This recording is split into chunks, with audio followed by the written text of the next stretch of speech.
Yo, what's good YouTube? It's boardzy, and this is going to be an initial impression style video on the Razer Deathadder V3 Pro. It's not going to be a full review because I have only been testing this mouse for just over a day. It was originally sent to my old address, but by the grace of God, the package was not stolen and I was actually able to recover it. So all of that stuff besides the point, but yeah, that's why this is going to be a first impressions video. But what are my first impressions? The first thing I noticed is that this shape is totally different than the original Deathadder. So I'm not going to say if you use the OG Deathadder you won't like the new shape. I do think this is a very safe ergo design, but it is absolutely different. It doesn't flare out really at all towards the front, which I feel like is kind of what made the Deathadder iconic. Also, the left side does not have nearly the same amount of curvature. So this is a much closer mouse to something like the glorious Model D or any of these larger style Zowie EC clones, in my opinion, than the original Deathadder.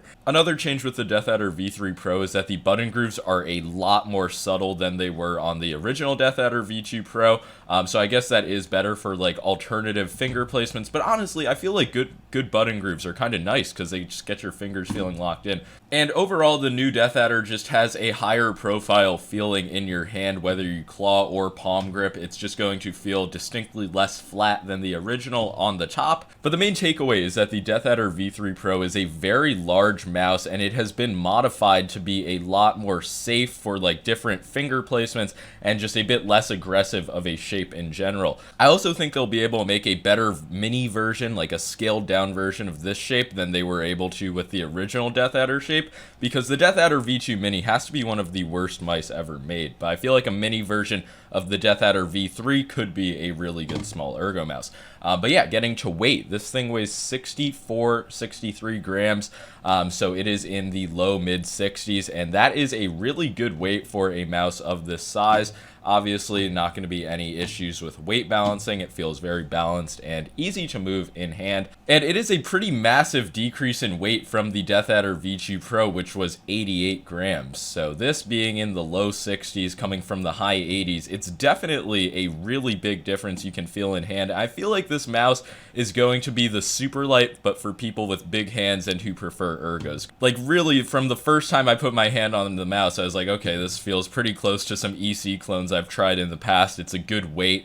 All of the features are on point. There's just really not anything bad about it. Tech-wise, it is using the same specs as the Viper V2 Pro, so the clicks are the V3 opticals, and the sensor is the Focus Pro, which is a 3950 by Pixar. It's obviously compatible with the hyper-polling wireless dongle, so you can get up to 4000 hertz polling rate. So it's really the best wireless tech that is out right now. I've had absolutely no issues with the implementation. Everything has felt flawless.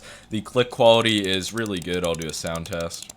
You know, they just sound like optical switches, but the feeling of them is crisp and tactile, not too much of a hollow feeling, not mushy at all, and very spammable in game, so they definitely passed the test. This scroll wheel is using a new encoder, and is it just me, or does this scroll wheel seem fucking huge? But yeah, I don't know, it's using a new encoder. It seems like the scroll wheel click is lighter, and it's just not as notchy as the wheel on the Viper V2 Pro was. So yeah, it's a lighter wheel, don't really have any problems with it. And the side buttons, they changed the angling of the side buttons compared to the Deathadder V2 Pro, and I don't know, these are just incredibly good side buttons. They're light to activate, they're in a perfect place. I truly don't understand why all companies can't have side buttons that just feel exactly like this. There's no issues with the tensioning, they don't feel mushy, no pre-travel or post-travel at all. That is actually insane. Some of the best side buttons I've felt. And yeah, that's probably going to do it for my initial impressions of this mouse.